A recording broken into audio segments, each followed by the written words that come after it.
உங்கள யாருக்கெல்லாம் உப்புமா பிடிக்கும் ஃப்ரெண்ட்ஸ்? எனக்கு உப்புமானா ரொம்ப பிடிக்கும். அதுவும் எங்க அம்மா பண்ண உப்புமானா எனக்கு ரொம்ப பிடிக்கும். அதனால இன்னைக்கு எங்க அம்மா கொஞ்சம் வெளியே போகணுமா இருந்துச்சு. அதனால காலையிலே உப்புமா பண்ணிடுங்கம்மான்னு சொன்னோம். உப்புமா கூட ஒரு கப் டீ வச்சு கொடுத்து அந்த காம்பினேஷனே வேற லெவலில் இருக்கும். எனக்கு ரொம்ப பிடிக்கும். நம்மளுடைய காலை பொழுது உப்புமாவில இருந்து ஸ்டார்ட் ஆயிடுச்சு. போன எங்க அம்மாவும் வந்திருந்தாங்க. வேற எங்கேயும் இல்லை, நாகர்கோயிலுக்கு தான் போயிருந்தாங்க. போயிட்டு வரும்போது வர வழியில எனக்கு பிடிச்ச ஐட்டம்ஸ் எல்லாம் நிறைய இருக்கும். அதை பார்த்த உடனே வாங்கிட்டு வந்துட்டாங்க. ஃபர்ஸ்ட் மாம்பழம் வாங்கிட்டு வந்தாங்க. அது எனக்கு ரொம்ப ரொம்ப எனக்கு மட்டும் இல்லை, எங்க வீட்டுல இருக்க எல்லாருக்குமே மாம்பழம் ரொம்ப பிடிக்கும். அது வாங்கிட்டு அப்புறமா நெக்ஸ்ட் நொங்கு வாங்கிட்டு வந்தாங்க.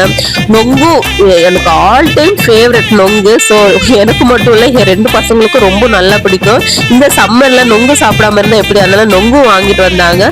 நெக்ஸ்ட் எனக்கு ரொம்ப ரொம்ப பிடிச்ச மாங்காய், உப்புல போட்ட மாங்காய் வாங்கிட்டு வந்தாங்க. இதுல 2 பாக்கெட் இருந்துச்சு. ஒரு பாக்கெட் ஆல்ரெடி சாப்பிட்டு முடிச்சுட்டேன். இது என் பொண்ணுக்காக வச்சிருக்கிறேன்.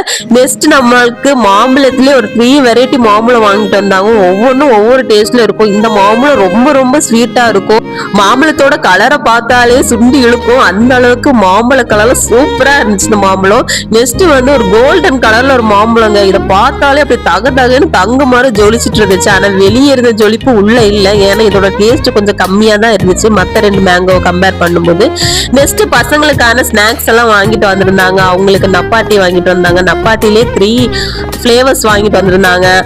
அப்புறமா அவங்களுக்கு டார்க் ஃபேண்டஸ்டி பிஸ்கெட் வாங்கிட்டு வந்தாங்க. கூடவே ஓரியோ பிஸ்கெட்டும் வாங்கிட்டு வந்திருந்தாங்க. அப்புறமா எனக்கு பிடிச்சிருந்த ஒரு ஸ்வீட் ஐட்டம்ஸ் வாங்கிட்டு வந்தாங்க. இந்த ஸ்வீட் எனக்கு ரொம்ப ரொம்ப பிடிக்கும், அதுவும் வாங்கிட்டு வந்திருந்தாங்க. நெக்ஸ்ட் கார ஐட்டம்ஸ் வாங்கிட்டு வந்தாங்க. அரிசி பொரி, கார புந்தின்னு கொஞ்சம் ஐட்டம்ஸ் வாங்கிட்டு வந்தாங்க. இந்த ஸ்நாக்ஸ் எல்லாம் முடிச்சுட்டு நெக்ஸ்ட் பார்த்தோம்னா நம்மளோட மண் சட்டிங்க வந்துடுச்சு. லாஸ்ட் டைம் வந்தப்போ 2 மண் சட்டி வாங்கிட்டு போனேன். இந்த வாட்டியும் வரும்போது அம்மா வர வழியில பார்த்துட்டு இருக்காங்க. அதனால எனக்காக அவங்களுக்கு யூஸுக்காகவும் கொஞ்சம் 4 மண் சட்டி வாங்கிட்டு வந்தாங்க. இந்த லாஸ்ட் ஒன் ரொம்ப கியூட்டா இருந்துச்சு, கடாய் ஷேப்ல இருந்துச்சு. அதனால இதை நான் ஆட்டையை போட்டு போலான்னு இருக்கிறேன். இது எனக்கு தான். அப்புறமா 4 எடுத்து நம்ம ஓரமா ஒதுக்கி வச்சிடலாம். ஆனா இந்த மண் சட்டி எல்லாம் ரொம்ப குவாலிட்டியா இருக்குங்க. லாஸ்டா நம்ம எடுத்து வச்சதெல்லாம் ஒன்ஸ் பாத்துடலாம். இன்னைக்கு நொங்கு, மாம்பழம், ஸ்நாக்ஸ் அப்படின்னு எல்லாமே வாங்கிட்டோம். அதுக்கடியில மாம்பழம் சாப்பிடவே எங்க மம்மி ஸ்டார்ட் பண்ணிட்டாங்க. நைட் ஆனப்போ நம்ம வீட்டுல கொஞ்சம் கெஸ்ட்டுங்க வந்திருந்தாங்க. இவங்களுக்கெல்லாம் நான் சித்தி முறை வேணும், ஆனா என்ன அக்கா அக்கான்னு தான் கூப்பிடுவாங்க. பாருங்க நம்ம சின்ன பொண்ணு சுல்தானி டான்ஸ்க்கு எவ்வளவு கியூட்டா டான்ஸ் ஆடிட்டு இருக்காங்க. நைட்டு ஃபுல்லா வைபா போயிருந்து பசங்களோட ஆட்டம் பாட்டம் கேம்னு நல்லா ஜாலியா என்ஜாய் பண்ணிட்டு இருந்தோம். இது சண்டே நடந்த விளாக்ஸ்ல நீங்க பாப்பீங்க. இதோட ஃபுல் வீடியோ என்ன சேனல்ல அப்லோட் பண்ணிருக்கேன், பாத்துக்கோங்க ஃப்ரெண்ட்ஸ். ஓகே ஃப்ரெண்ட்ஸ், இந்த வீடியோ இவ்வளவுதான். வீடியோ பிடிச்சிருந்தா லைக் பண்ணி, ஷேர் பண்ணி, சப்ஸ்கிரைப் பண்ணுங்க.